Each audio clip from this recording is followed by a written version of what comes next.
Something has broken at Walmart. Not in one big headline, not in one scandal. In 100 small cuts that don't show up anywhere until you add them together. A cart that costs more to push. A return that gets denied for no clear reason. A self-checkout screen that quietly accuses you of stealing. And here's the strange part. Almost nobody is talking about the whole picture. They're only talking about their one bad experience, not realizing thousands of other people had the exact same one last week. Today, we're connecting those dots. We're going to walk through what's actually happening inside Walmart right now, why it's happening, and why so many longtime customers say they're finally done. Because once you see the full pattern, you'll understand why the anger isn't random. It's earned. Let's start with the moment that's setting people off the fastest right now. A man in his 40s is checking out at self-checkout with 9 items. Nothing unusual, nothing hidden, just a normal Tuesday grocery run. Halfway through scanning, the screen freezes. A red light starts flashing above the register. Unexpected item in bagging area, it says, even though every item he scanned is sitting exactly where it should be. He waits. Nobody comes. He presses the help button once, then again. 3 minutes pass. 5 minutes pass. A line starts forming behind him, and he can feel it, the quiet judgment of strangers who assume he did something wrong. When an employee finally walks over, she doesn't apologize. She doesn't explain. She just taps a code into the screen, resets it, and walks away without a word. Like this happens so often, it isn't even worth mentioning anymore. He wasn't stealing. He didn't do anything wrong. But for 5 minutes, in front of a line of strangers, the machine treated him like he had. And he's not alone. Search any comment section under a Walmart video right now, and you'll find the same story over and over. Different names, different states, same 5 minutes of quiet public suspicion over nothing. Here's what makes it worse. The technology behind these systems is genuinely advanced. Weight sensors under the bagging area, cameras positioned to catch mismatched barcodes, AI models trained to flag irregular scanning patterns in real time. On paper, that's smart loss prevention. In practice, it means ordinary customers are being treated like walking risk scores every time they check out. The system isn't built to trust you first and verify later. It's built to suspect you first and make you prove otherwise. And the accuracy isn't nearly as clean as the technology implies. Innocent people get flagged constantly. Bags that are simply heavier than expected. Items that scan correctly but sit at a slightly wrong angle. None of that means theft. All of it triggers the alarm anyway. So the customer becomes the one doing unpaid emotional labor, standing there red-faced, defending themselves to a machine that can't actually explain what it thinks went wrong. Now let's talk about something that hits differently, because it doesn't happen in one dramatic moment. It happens so slowly that most people don't clock it until they're standing in the aisle, doing math in their head. The sizes are shrinking. Picture a woman who's bought the same bag of coffee for 12 years.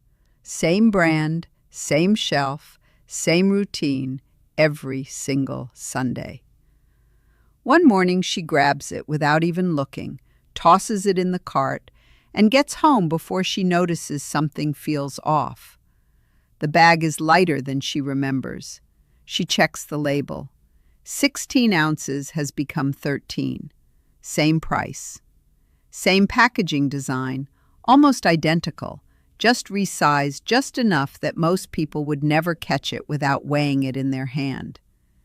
She goes back the next week and checks 3 more items on her list: a box of crackers, a tub of laundry pods, a bag of frozen chicken.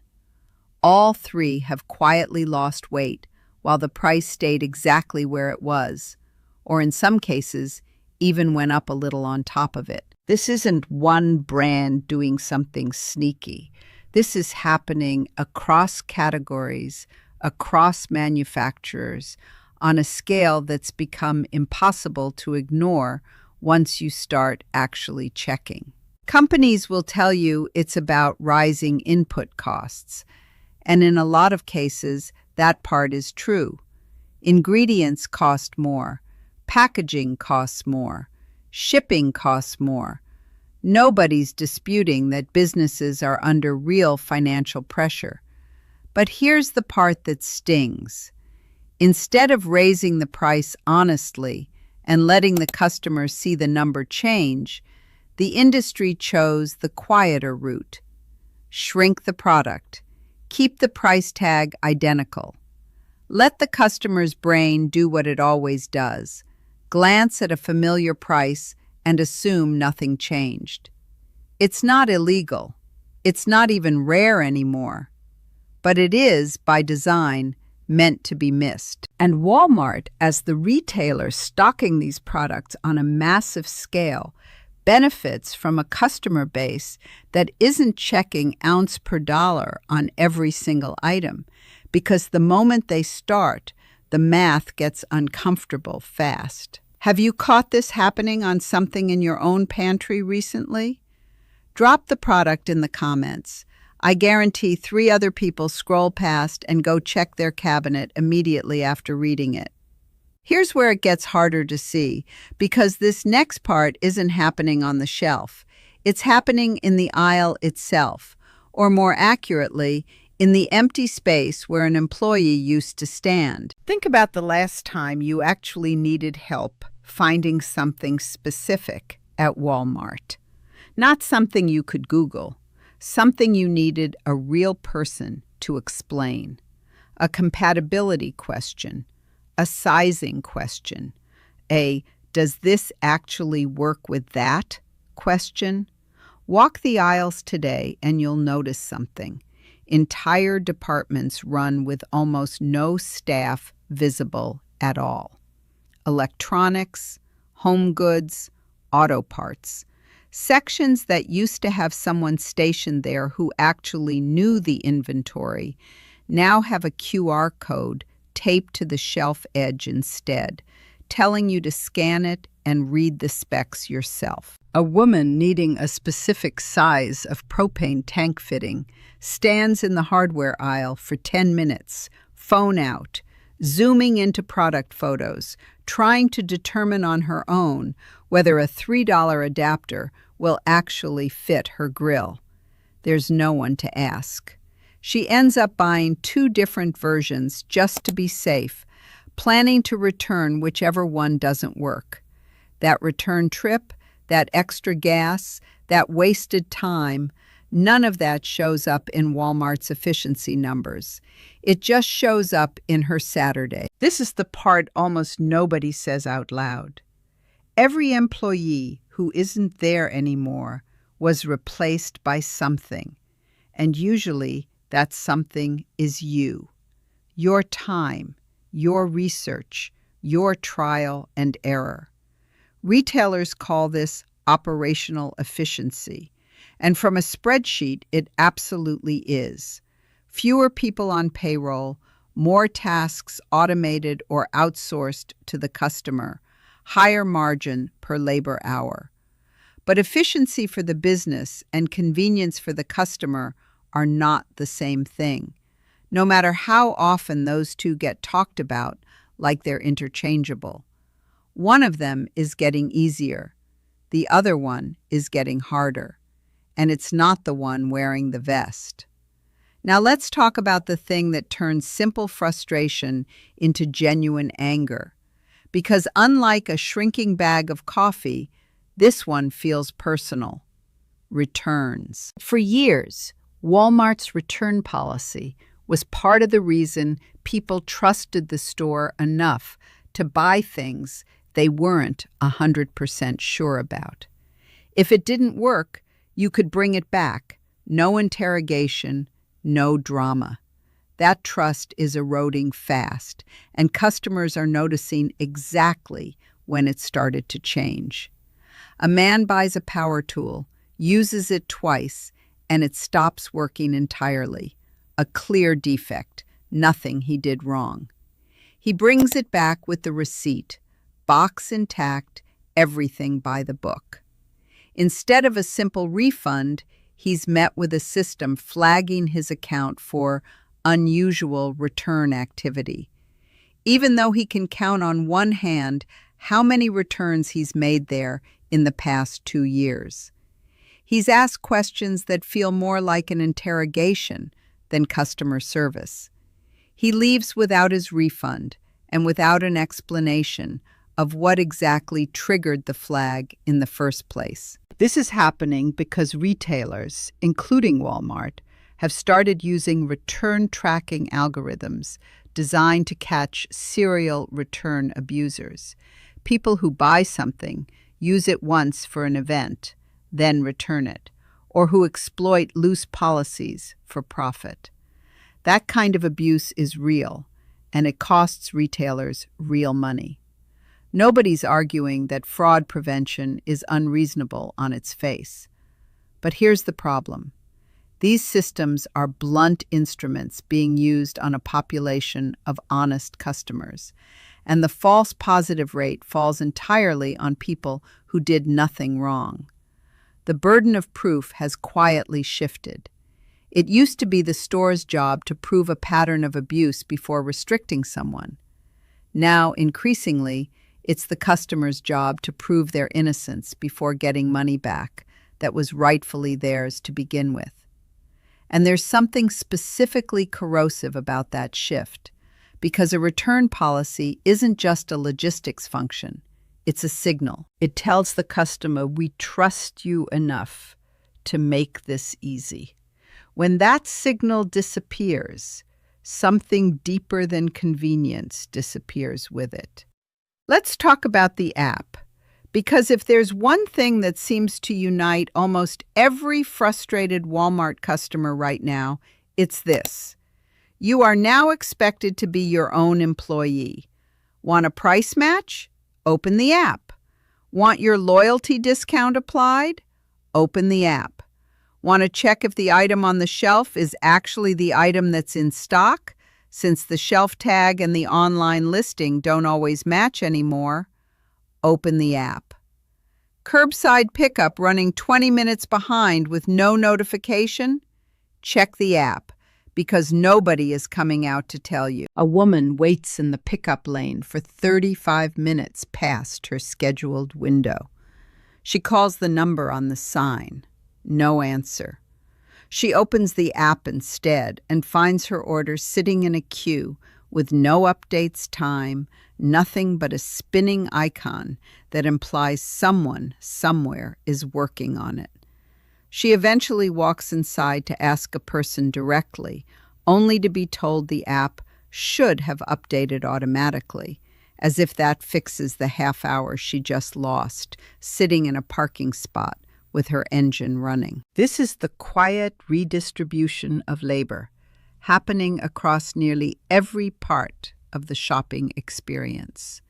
Tasks that used to be handled by a person, checking prices, applying discounts, tracking an order, resolving a delay, have all been pushed onto an app that customers are expected to manage themselves in real time, often while standing in a store or sitting in a parking lot.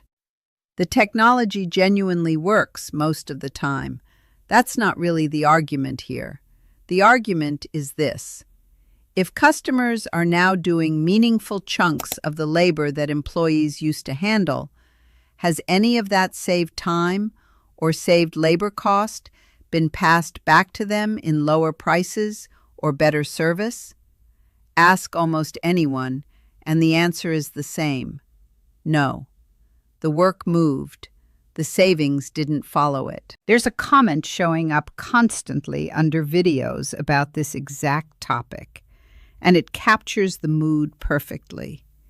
People are joking that Walmart has quietly turned its entire customer base into an unpaid support team, scanning their own items, tracking their own orders, troubleshooting their own errors, and still paying full price at the end of it, sometimes more than full price, for the privilege of doing the store's job for them. Now here's the part that ties all of this together. Because none of these individual frustrations exist in isolation. They're stacking. Step back and look at the pattern as a whole. Self-checkout systems that treat honest shoppers like suspects. Products quietly shrinking while prices stay put or climb anyway. Staff disappearing from entire departments, replaced by QR codes and empty aisles. Return policies that now demand proof of innocence instead of assuming good faith. An app that's slowly become a second unpaid job customers are expected to perform just to shop normally. None of these changes on their own would be enough to make most people walk away from a store they've used for years. A shrinking coffee bag alone, people shrug and move on. One bad self-checkout experience, people shrug and move on. But these aren't happening in isolation anymore. They're happening in the same trip, to the same person, over and over, week after week, until the shrugging stops and something else starts. A slow, accumulating sense that the relationship has changed, and nobody asked if that was okay. Walmart isn't struggling. That needs to be said clearly, because this isn't a story about a company in decline.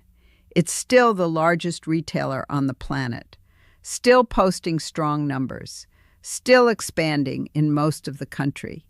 These decisions are coming from a position of strength, not desperation, which in some ways makes all of this land even harder. This wasn't forced by crisis. It was chosen.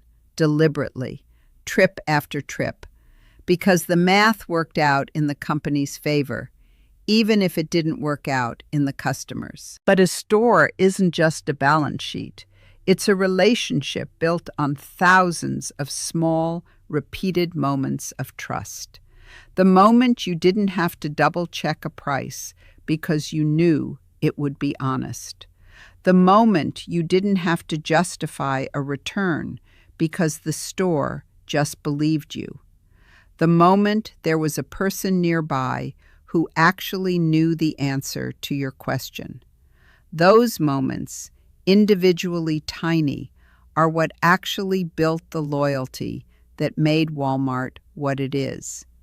And those are exactly the moments quietly being removed, one small efficiency decision at a time. So here's the real question sitting underneath every viral complaint, every comment section rant, every "I'm done with Walmart" post you've probably scrolled past this month. It's not really about coffee bags or return policies or a frozen self-checkout screen. It's about whether a store can keep asking its customers to do more, trust it less, and pay the same or more, and still expect that loyalty to hold. For a lot of people right now, the honest answer is no. Not out of anger exactly, out of exhaustion.